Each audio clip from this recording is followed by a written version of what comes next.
Hi my dear friends, मेरा नाम रिजवान अहमद है और आप देख रहे हैं कोड्स फॉर यू। तो चलिए शुरू करते हैं। आज का हमारा जो टॉपिक है वो है कंस्ट्रक्टर ओवरलोडिंग। ठीक है कि कंस्ट्रक्टर ओवरलोडिंग क्या होता है। अगर आपको कंस्ट्रक्टर के बारे में नहीं पता कि कंस्ट्रक्टर क्या होता है तो आप मेरी प्रीवियस वीडियोस में देख सकते हैं। ठीक है, हम सीक्वेंस से जा रहे हैं।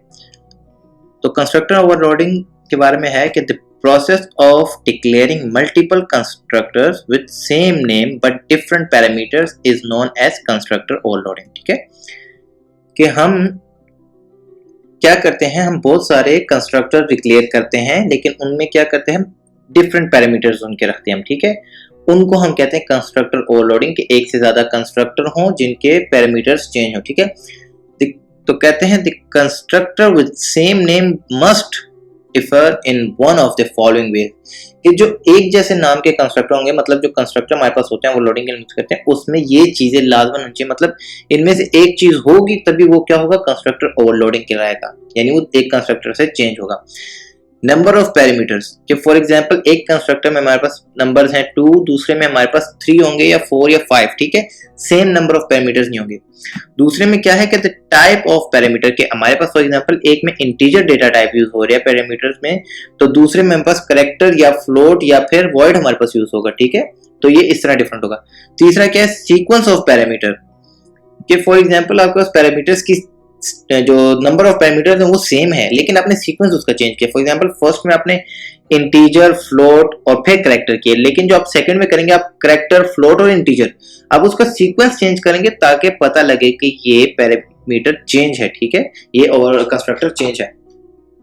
तो आज का हमारा जो प्रोग्राम है वो है प्रोग्राम 13.11 पेज 405 से है। ठीक है, कि write a class that has num and ch as data members. ठीक है, कि उस एक क्लास बनाए जिसमें num and ch उसके 2 डेटा मेंबर हो। ठीक है, फिर कहते हैं एक कंस्ट्रक्टर विद नो पैरामीटर्स। ठीक है, एक कंस्ट्रक्टर बनाए जिसका कोई पैरामीटर ना हो, जो सिर्फ क्या करे, इनिशियलाइज num टू 0, जो num को 0 असाइन करे, एंड ch टू x।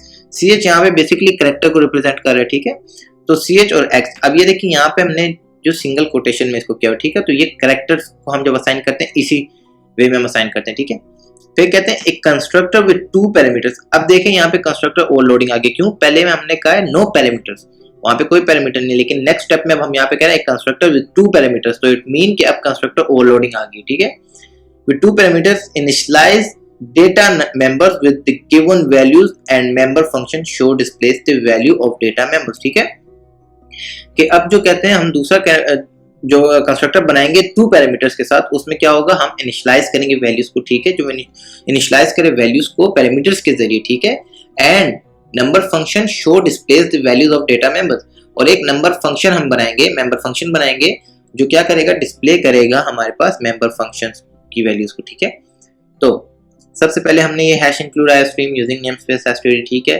जो हमारा हमेशा C++ का स्टार्ट होता है इस चीज से होता है। क्लास, हमने एक क्लास लिखा ओवर।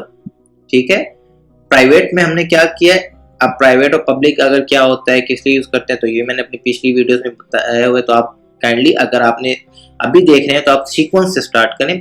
ठीक है, 13.4 से हमने ऊप स्टार्ट की, आप वहां से इसको सीक्वेंस में देखें तो आपको हर एक चीज की स्टेप वाइज समझ लगती जाएगी। ठीक है, फिर भी अगर कोई भी इशू हो तो आप मुझसे कमेंट बॉक्स में पूछ सकते हैं, मैं आपको इंशाल्लाह रिप्लाई करूंगा। तो अब यहाँ पे क्या है, इंटीजर डेटा टाइप का हमने एक नम वेरिएबल क्रिएट किया, दूसरा हमने क्या किया, कैरेक्टर डेटा टाइप का हमने ch वेरिएबल क्रिएट किया। पब्लिक, अब हमने यहाँ पे क्या किया, ये कंस्ट्रक्टर है डिफॉल्ट कंस्ट्रक्टर। ठीक है, default constructor whenever an object is created default constructor is called automatically. ठीक है, अब हमने क्या किया, ओवर, अब हमने इसमें क्या किया, इनिशियलाइज किया वैल्यूज को, num is equal to 0 and ch is equal to x। ठीक है, ये हमने इनिशियलाइज कर दिया। अब हम क्या कहते हैं, अब हमने ये, अब देखें, और डिफॉल्ट कंस्ट्रक्टर को हम डिक्लेयर किस तरह करते हैं, मैंने पिछली वीडियो में बताया हुआ है कि हम सेम नेम जो हमने क्लास का नेम रखा होगा उसी के साथ हम इसको इनिशियलाइज मतलब बनाएंगे डिफॉल्ट कंस्ट्रक्टर को, लेकिन इसकी कोई डेटा टाइप नहीं रखेंगे हम, क्योंकि इसका कुछ रिटर्न नहीं होता, तो इसकी कोई डेटा टाइप नहीं होती। ठीक है, जस्ट नेम एंड ब्रैकेट्स।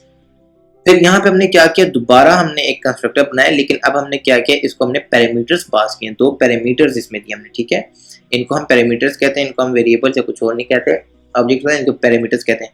ये इंटीजर डेटा टाइप का हमने एक n लिया और कैरेक्टर डेटा टाइप का हमने c लिया। ठीक है, अब हम क्या कर रहे हैं, हम इसको ओवरलोडिंग, तो ये अब ओवरलोडिंग है, क्यों कि हम यहाँ पे अब वैल्यूज असाइन कर रहे हैं। ऊपर हमने num को क्या किया 0 असाइन किया, लेकिन नीचे हम क्या कर रहे हैं num को हम n असाइन कर रहे हैं और ch को हम c असाइन कर रहे हैं, यानी हम इनकी अब वैल्यूज चेंज कर। अब ये c फॉर एग्जांपल असाइन नहीं, c के जो वैल्यूज हमारे पास बेसिकली जो पैरामीटर्स के जरिए n और c की वैल्यूज आएंगी वो वैल्यूज इनको असाइन की जाएंगी, ठीक है, num और ch को।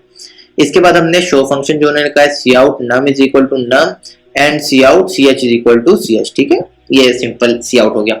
अच्छा, यहाँ पे हमारे पास सेमीकोलन इनके साथ प्रोग्राम बॉडी हमारे पास जो क्लास की वो खत्म हो गई। अब हम मेन फंक्शन में आते हैं, मेन में अब हमने क्या किया क्लास का नेम और इसके साथ हमने अब दो बनाए हैं क्या ऑब्जेक्ट। इनको हम बार बार मैं आपको कहता हूँ इनको हम वेरिएबल नहीं कहेंगे, क्लास के नेम के साथ जो हम बनाते हैं इसको हम ऑब्जेक्ट कहते हैं।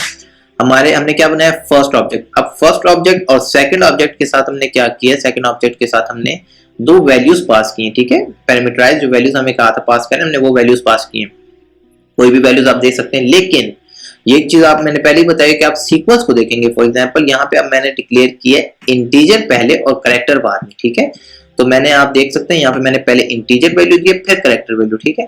अगर आप ऊपर सीक्वेंस चेंज करते हैं पहले कैरेक्टर फिर इंटीजर, तो आप यहाँ पे भी उसका सीक्वेंस चेंज करेंगे। जिस सीक्वेंस में आप वैल्यू यहाँ से उसको सेंड करेंगे उसी सीक्वेंस से वो एक्सेप्ट करेगा, ठीक है। अब क्या कहते हैं cout the contents of first, के जो पहले के कंटेंट्स है वो क्या है फर्स्ट डॉट शो। अब फर्स्ट डॉट शो में हमारे पास क्या शो होगा, हमारे पास सिंपल ये शो होगा। क्यों? क्योंकि वैल्यूज यहाँ पे num is equal to 0 default constructor automatically call हो गया जब हमने ऑब्जेक्ट बनाया, लेकिन अभी तक हमने उसको ओवरलोड नहीं किया, ठीक है। अब सेकंड में क्या होता है दिस कंटेंट ऑफ सेकंड, तो सेकंड डॉट शो। अब सेकंड डॉट शो में क्या हो रहा है हम उसको कंस्ट्रक्टर ओवरलोड कर रहे हैं, वहां पे पैरामीटर्स के जरिए वैल्यूज सेंड कर रहे हैं। तो ये हमारे पास वैल्यूज यहाँ पे अब सेकंड में हमें ये वैल्यूज प्रिंट करके देगा। तो चलिए रन करके देखते हैं। तो ये देख सकते हैं आप हमारे पास जो the contents of first num is equal to s and ch is equal to x, ठीक है, 0 और x हमारे पास आ गया। But the content of second, second में हमारे पास क्या है num is equal to 100 and ch is equal to p।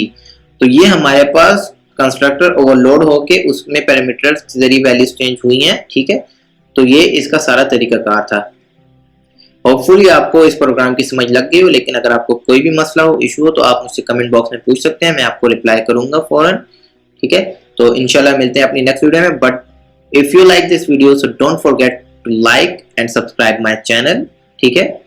देखते रहिए कोड्स फॉर यू। इंशाल्लाह मिलते हैं अपनी नेक्स्ट वीडियो में, तब तक के लिए अपना ख्याल रखिए। अल्लाह हाफिज।